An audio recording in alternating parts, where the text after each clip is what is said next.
Hi, everyone. Welcome to Spill the Tea Radio, where we interview awesome singer songwriters and those who influence their lives. Spill the Tea Radio explores the journey, creativity, and inspiration behind the songs. My next guest started singing at the ripe old age of 7. She was busking for coins at a local outdoor market in Waterloo, Ontario, where her life began. She was she has been described as a soulful songstress by Billboard, and her recent singles, Damaged Goods and Stockholm Syndrome, have attracted over 100,000 streams. Her music will tug on your heartstrings or pull you to the dance floor. So let's spill the tea with Paige Warner. Welcome, Paige. Thanks so much for having me. It's good to be here. Well, Paige, it was great to catch up with you and see you on the stage at the Moonshine Cafe, along with legendary Laurie Yates, who has performed with some amazing artists, including the Cooper brothers, and also Kylie Fox was there with you. Tell me, what was it like to be on stage with, three amazing performers? The show was absolutely spectacular. Love the Moonshine Cafe. What was it like to be touring with Laurie and Kylie? You know, we joked about it because on the first day, we like instantly clicked, all three of us. And I think that's pretty lucky. I don't think that always happens when people are touring together. So it was really a lot of fun. We got vulnerable with each other very quick. We heard a lot of each other's life stories and a lot of our songwriting processes. And yeah, it was an honor, honestly. Like they are both artists that I'm already fan of. Both. So it was pretty surreal, I think, to just be traveling around with them and seeing how they do their art. And yeah. Well, Laurie has been around for a number of years, and Kylie is such a character. I think the three of you made an awesome um, trio up there on stage. The Thank Moonshine you. Cafe is it's different. It's Mm. like it's we talked about that in the pre-chat, and I've talked to Kylie about it as well. The Moonshine Cafe in Oakville on Kerr Street is where I saw you perform with Laurie and Kylie. And what was it like for you to perform in at the Moonshine Cafe? I mean, for anybody who's been there, it is eclectic. I'll say it's Hmm. eclectic. With your green room adjacent to the men's and ladies' washrooms, very close to the back door entrance, so you can make a quick exit or entrance. Uh-huh. What was it like to play at the Moonshine? It's got such a great history. Yeah, well, I was just gonna say that I think the history there makes it very cool to perform in. There's so many legendary people that have played there, and I know you probably saw it too. A lot of the walls are covered with pictures of Right? guests they've had. So it was very cool to just be on that stage, and it is really eclectic, and it feels kind of like a dive bar in a way at It is a first, dive bar, right? Like, absolutely, well, to that's the the best. thing. Yes. Yes. But like all these like artists that I admire are always including it in their tour rounds, especially like singer-songwriter type stuff. It's always in their tour rounds in Ontario. So I'm like, Mhm. okay, well, we got to get this place. And yeah, yeah, it was just one of those places that was like, it was such a good show and you wouldn't know it from walking in. I think that was what was cool about it. When you walk into this place, for anybody who walks in the front door and you look around, you think, "Oh, wow. What am I doing here?" And then once you go once and then you go again, you realize this is the local hangout. And you Hmm. see such amazing talent that comes through the doors to play at the Moonshine. It's Yeah. well, great to know that they are relocating to another Yes. facility. So it'll be interesting to see if they take that great big curtain behind the stage that separates you from the green room and the washrooms. It'll be interesting how they decorate the new place, and hopefully it won't be too far off of what we've experienced at the Yeah. Moonshine. Let's talk about your career. You started at the ripe old age of 7, as I mentioned in the intro. Were you one of those kids that was running around the house singing all the time from the time you could talk, or even before you could talk? Yeah, definitely. Like, I don't remember a time when I didn't love singing. It doesn't exist in my memory at all. But I didn't start like really taking lessons and like actually thinking about how I was singing until I was 7. Before that, I was just belting random stuff, whatever, previous movie I watched or but yeah, I was also like really obsessed with Christmas music. Still am. So from November to like the end of January, that's solely what I would be uh screaming around the house. You do come from a musical family. Your dad's musical. You've got a musical community around you. Tell us about the influences from that musical family to where you are today. Yeah, so there was always music going on in our house. It wasn't necessarily that every single member of my family was a pro at an instrument or anything, but we all loved it. And when I was a kid, we were involved in a lot of Christmas productions, or I started pretty young singing with a little jazz band that my dad was part of. And all of those things really just helped me get comfortable on stage because I had such bad stage fright. I think because it was so important to me that I was really worried about misrepresenting music or misrepresenting a song with how I sang it. So, yeah, all of that exposure to just like well-produced shows or like actual like the jazz band would play for like conferences and stuff sometimes, and it was like real professional settings. I think that really helped me gain a little bit of that confidence before I started veering off into my own solo career. You have performed as a busker along the way. Tell us about the busking experience. When did you do it? Where did you do it?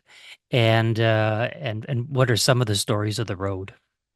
Yeah, so busking was, I like to say, my summer job.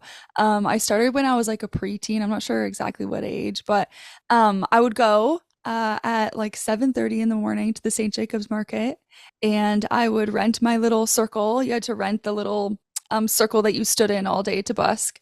And I would come back at the time that I'd rented it for and put out my guitar case. And I was very new to playing instruments. So I had like maybe 10 songs that I would rotate for like 2 to 4 hours, depending on how long I rented the spot for.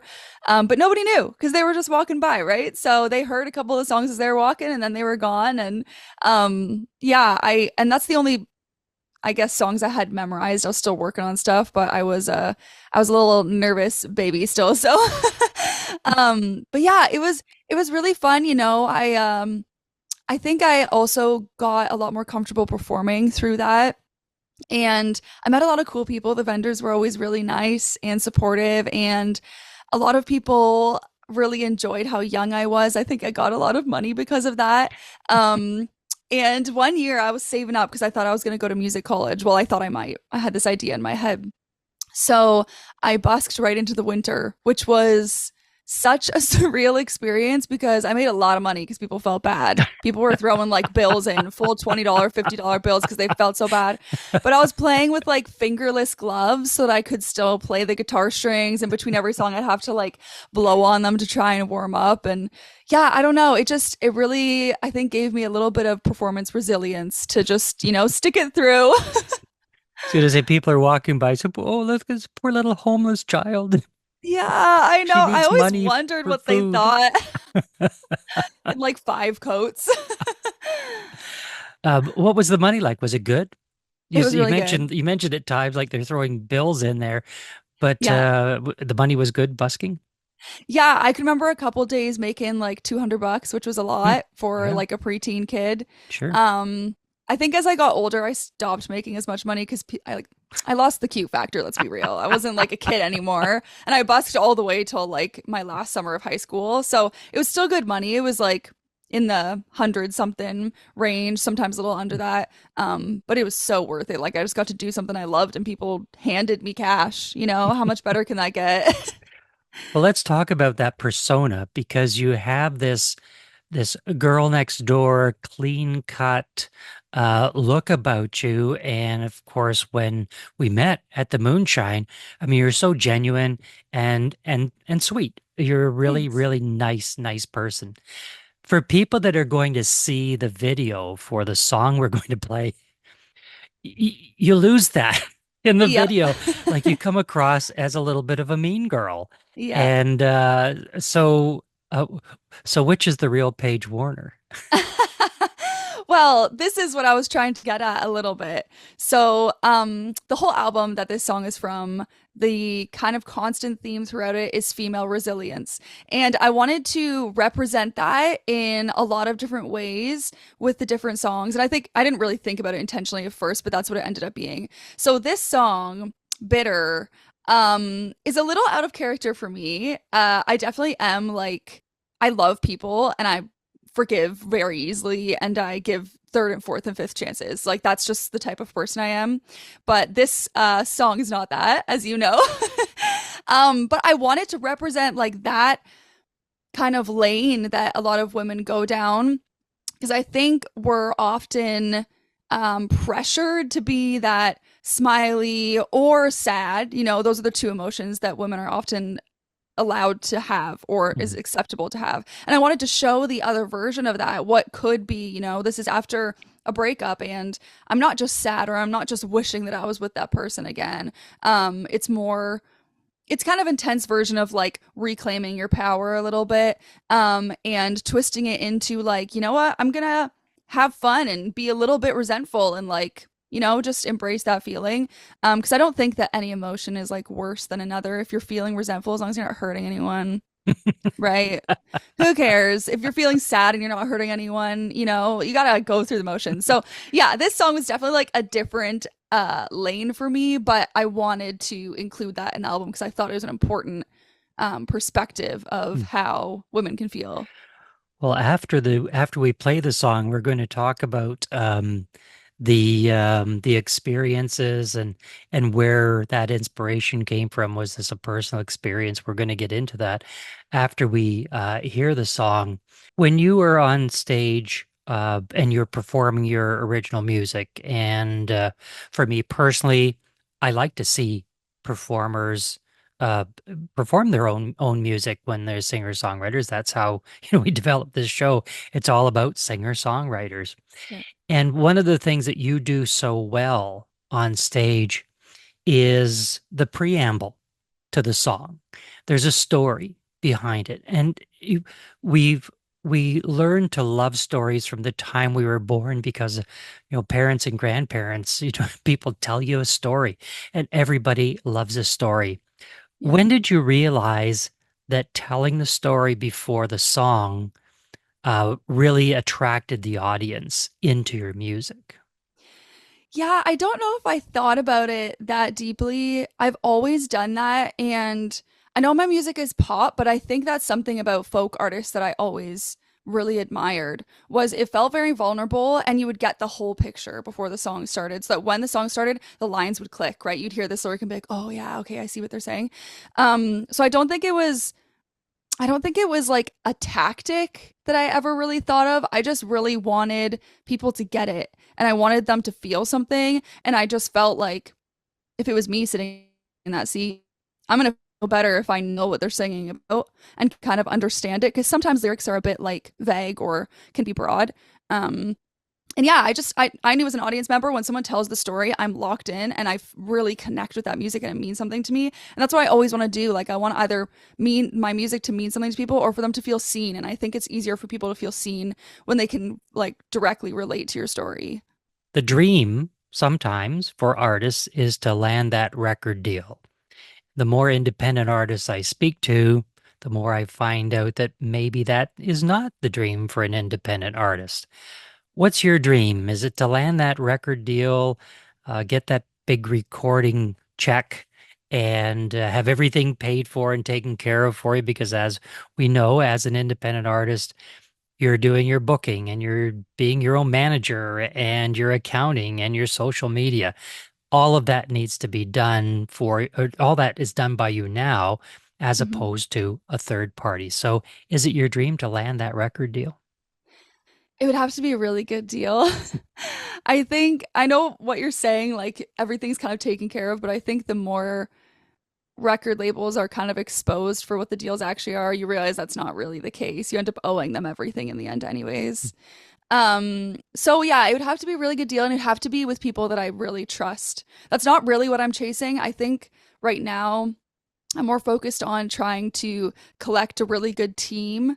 I don't really focus on the record deal part of it. If that happened to work out and it was a really good team and a deal that I felt comfortable and people I trust, then maybe. But yeah, right now my focus is more to connect with like those things that you described, you know, a manager, an agent, an account. I mean, I have an accountant, and that kind of stuff. But like that's maybe more what I'm focused on, creating that family and that team that can support rather than like an overarching label for decision making.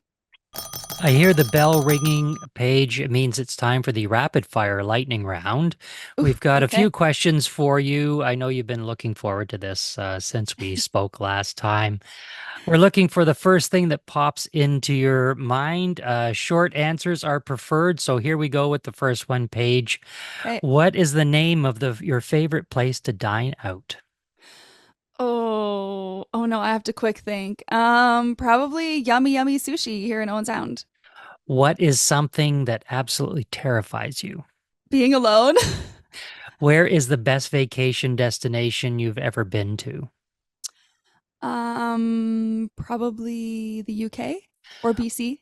What destination is still on the list for you to visit? Probably Japan. Would you rather have fame or love?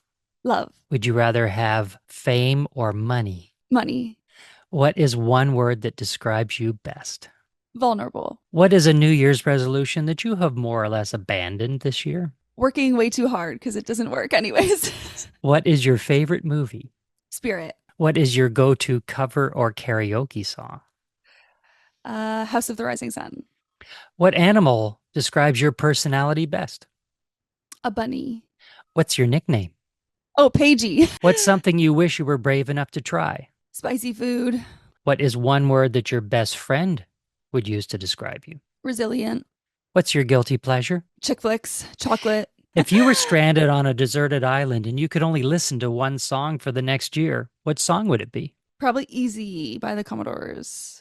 If you could change one thing about the way you look, what would you change? This isn't looks, but maybe like have better cardio. Does that count? Because I get tired and I don't like that. And I live 3 flights of stairs up. So It's, it's your show, whatever you want okay, to say. great cardio.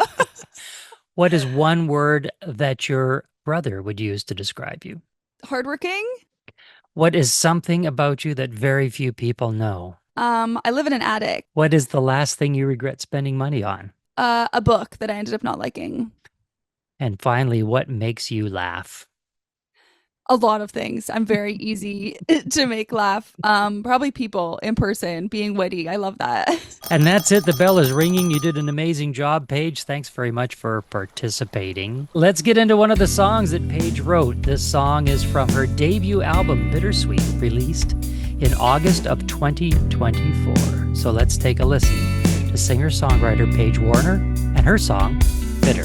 I'd rather be called a mean girl than a sad one. Rather be making big moves than pity. The stages of mourning came with a warning. The obvious answer was that everyone call me mean girl and play the part for fun. I'm bitter, but it's kind of fun.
was Bitter by Paige Warner. Paige, we talked a little bit about the song earlier in the interview, uh, but tell us, what is that song about? Was it a personal experience? Did you live it? Was it vicariously through someone else? And what was the inspiration to write the song? Yeah, so it was kind of a collection of experiences. It wasn't like one like breakup or something that I wrote this about. But I've had my fair share of breakups, as we all do, especially artists, we live for love and we live for hurt, writes good songs. So It's so good. it's just the fact of it. I've never met an artist that didn't have that truth. But yeah, I saw like some of my best friends and myself go through breakups, and there was that kind of tug of war between feeling really angry at the person and like reflecting on what they did, and like having that, oh my gosh, I can't believe I stayed with that person, or I can't believe they treated me like this. So I'm just going to go on and have fun, and I'm going to do what I want to do, and I'm going to be bitter about that and make it fun and have fun with it.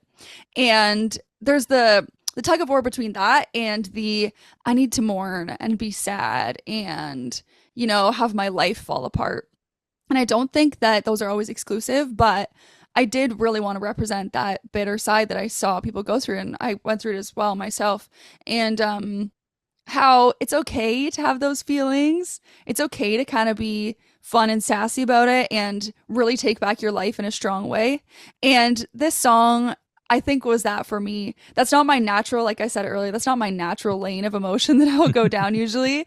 But I have felt it, and I wanted to represent that. And I thought that it was fun to make it a song where, it's maybe not morally right to be bitter and fun and be the mean girl, but it happens sometimes. And if you're in that situation, all you can do is just take it back. Like in the verses, some of the lyrics are talking about people talking about you being a mean girl, or kind of judging you for seeming powerful when you should be hurt and broken. And in those verses, I just wanted to say, you know what, whatever, let them do it. Let them talk. I'm going to lean into it, because what else can you do when you try and fight the rumors? It doesn't work. So I'm going to lean into it and be the mean girl anyways. Well, for any potential suitor out there for Paige, I suggest strongly that you watch this video, because you will see the definite two sides of Paige Warner. Yeah, beware. Paige, how do people find out more about you and your music? What is the website? What are the socials? Where do they go to find out more about you, your music, and where you're performing? Yeah, for sure. So, my social media is at Paige Warner Music, and definitely shoot me a DM if you heard me here and tell me you found me here, because I'd love to hear that. And you can find all of my other stuff on my website, paigewarner.ca. I'm also on all the streaming platforms, so whatever is your favorite, you can find me there. And yeah, shoot me an email if you want through my website. I always love to hear from people. We have been in conversation with Paige Warner. Paige, thanks for being with us. Thanks for having me, David. I appreciate it.